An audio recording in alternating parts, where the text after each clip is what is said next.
Halo semuanya, Kami dari kelompok 5. Di kesempatan kali ini kita akan membahas tentang perjuangan gubernur pertama Kalimantan, yaitu Cilik Rewot. Pasti kalian penasaran banget kan dengan pembahasannya? Yuk ikutin pembahasan kita.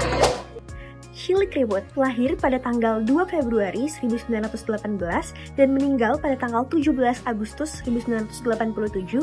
Kini dikenal sebagai pahlawan nasional Indonesia. Ditetapkan pada tahun 1998, ia hingga kini masih menjadi satu-satunya tokoh Kalimantan Tengah yang dijadikan pahlawan nasional asal Kalimantan Tengah.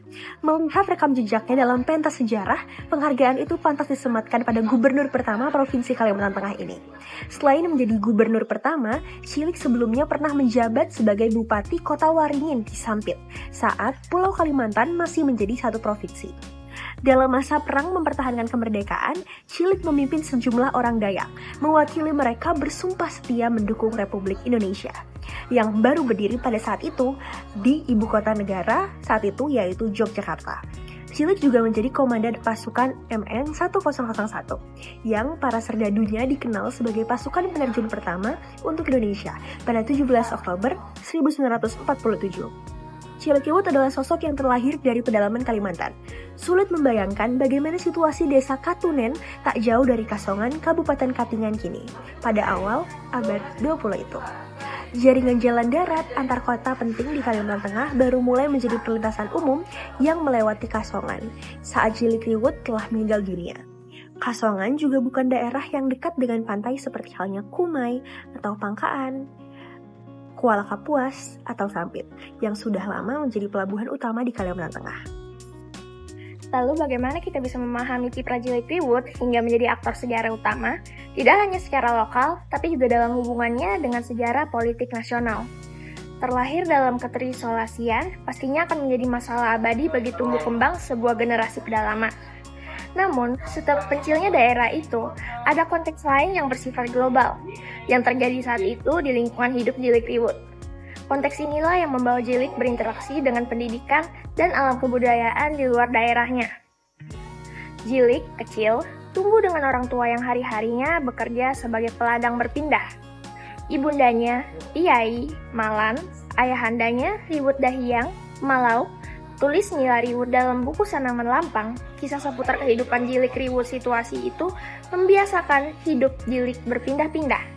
Pengetahuan berburu, mencari ikan, dan membuat senjata pun ia peroleh dari ayahnya.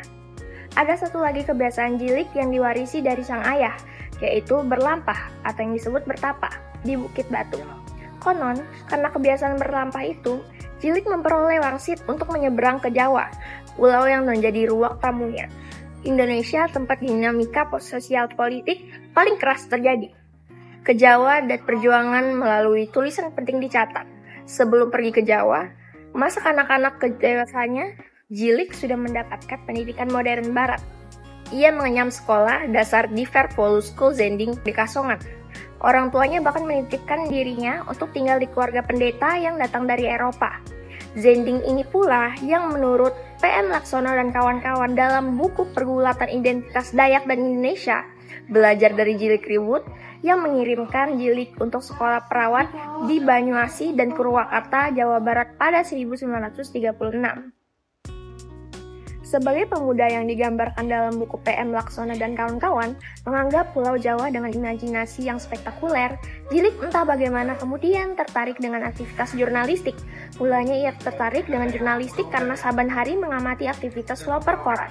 Sampai kemudian, dia belajar menjadi jurnalis pada tokoh sekali Sanusi Pane dan M. Tabrani.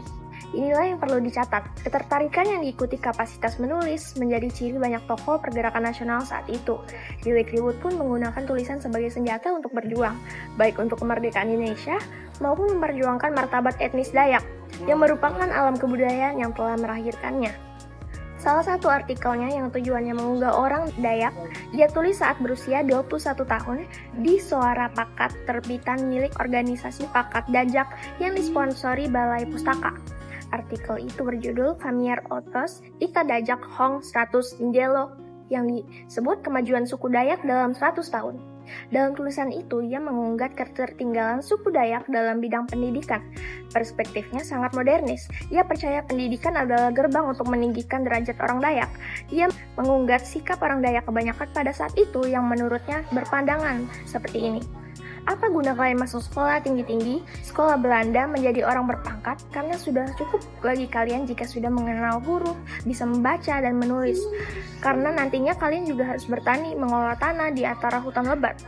Dari T.M. Laksono dan kawan-kawan halaman 97. Tema serupa ia tulis pada artikel-artikel lainnya. Pada intinya, ia menyimpulkan orang Dayak kesulitan mengakses sekolah karena sedikitnya jumlah sekolah, mahalnya biaya, dan karena faktor orang tua yang keberatan melepas anaknya bersekolah jauh dari kampung halaman. Ia juga mempersoalkan sikapnya menganggap pendidikan tidak terlalu diperlukan bagi kaum perempuan pada masa itu. Pendudukan Jepang, Jilic bekerja pada Borneo Meiseibo Jokat, mengasisteni Profesor K. Uehara di bagian penyelidik adat dan kebudayaan Kalimantan. Banyak artikel yang berhasil ia tulis lahir dari hasil kerjanya itu. Dari soal adat istiadat, hukum adat, makanan Dayak, dan berbagai monografi daerah-daerah di Kalimantan. Pengalaman menjadi penulis untuk Suara Pakat dan bekerja untuk Jepang itu menghasilkan banyak data yang kelak di era pasca Belanda menjadi bahan Jilic menerbitkan buku-bukunya. Karya-karya utama Jilic antara lain yaitu Sejarah Kalimantan 1952, Agama Keharingan 1953, Kalimantan Memanggil 1958, Kalimantan Membangun Alam dan Kebudayaan 1979, hingga Maneser Panatau Satu Hilang yang diterbitkan setelah ia jauh meninggal dunia. Karir militer. Perjuangan melalui militer selain berjuang melalui tulisan, pada masa perang mempertahankan kemerdekaan Indonesia, Jilic Riwut sempat berjuang melalui kesatuan militer. Dia masuk dalam kesatuan TNI AU dengan pangkat mayor. Riwayat Jilic terjun ke militer berpangkal ketika ia mendampingi tim Palang Merah untuk suatu ekspedisi ke Kalimantan.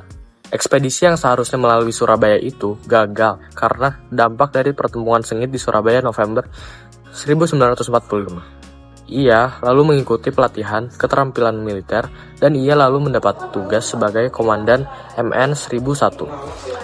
Hal monumental secara politik yang dilakukan Jilic kemudian adalah ketika ia memimpin upacara ikrar sumpah setia atas nama suku Dayak di hadapan Presiden Soekarno, Wakil Presiden Muhammad Hatta di halaman Gedung Agung Yogyakarta pada 17 Desember 1946. Ini faktor penting yang memberikan legitimasi bahwa Jilic Riwut adalah tokoh yang merepresentasikan figur Dayak dalam konfigurasi politik nasional saat itu. Menjabat sebagai komandan MN 1001, Jilic salah satunya bertugas melaksanakan operasi penerjunan pertama pada 17 Oktober 1947. Secara misi teknis militer, operasi ini gagal karena para penerjun yang berjumlah 13 orang itu terdeteksi Belanda, 3 orang tewas, dan lainnya menjadi tawanan. Namun, secara politis, tentu saja, penerjunan ini berhasil memperkuat eksistensi perjuangan Indonesia. Jilic sendiri tidak terlibat dalam penerjunan itu. Alasannya, niat Komandan Pasukan MN 1001, Mayor Jilic Riwut, untuk ikut serta dalam penerjunan pertama ini tidak dapat terlaksana karena di samping sebagai komandan yang juga bertanggung jawab mempersiapkan penerjunan selanjutnya, ia juga telah mendapat tugas untuk turut serta mengatur taktik dan strategi perjuangan di pedalaman Kalimantan dari Yogyakarta. Karenanya, Mayor Jilic Riwut harus siap di basis dalam hal ini, Yogyakarta. Tulis Nila Susono dalam buku Jilic Riwut berkisah aksi Kalimantan dalam tugas operasional militer pertama pasukan payung Angkatan Udara. Karir politik. Terjun ke politik sipil pasca kemerdekaan ia lebih memilih pulang kampung. Meniti karir politik sekaligus menjadi polisi yang pada akhirnya terbukti paling terkemuka di zamannya. Jilic terlibat dalam pemeran utama dalam proses pembentukan Provinsi Kalimantan Tengah. Ini merupakan provinsi yang berdiri melalui proses politik yang keras dan rumit. Ada pertumpahan darah karena tekanan pada aparatur pemerintah di lapangan. Ada mobilisasi kongres-kongres, dan setelah provinsi itu direstui oleh pemerintah pusat, Jilic lah yang kemudian menjadi gubernur pertamanya selama 1 dekade. Relevansi perjuangan Jilic Riwut bagi generasi muda. Yang pertama, nilai kepemimpinan dan nasionalisme. Cilikriwut berjuang bukan hanya untuk suku atau daerahnya, tapi juga demi NKRI secara keseluruhan. Generasi muda bisa meneladani sikap ini, berpikir luas, tidak hanya mementingkan kelompok sendiri. Yang kedua, keberanian dan pengorbanan. Ia ikut serta dalam perjuangan fisik, misi penerjunan, operasi militer, dan lain-lain, meski penuh resiko. Pesannya untuk anak muda, jangan takut mengambil langkah berani demi kebenaran atau perubahan positif. Berdasarkan cerita perjuangan yang telah kalian dengarkan lewat Cilikriwut, kita dapat memetik berbagai refleksi semangat juang yang diberikan olehnya. Yang pertama yaitu kecintaannya terhadap identitas dan kebanggaan daerahnya.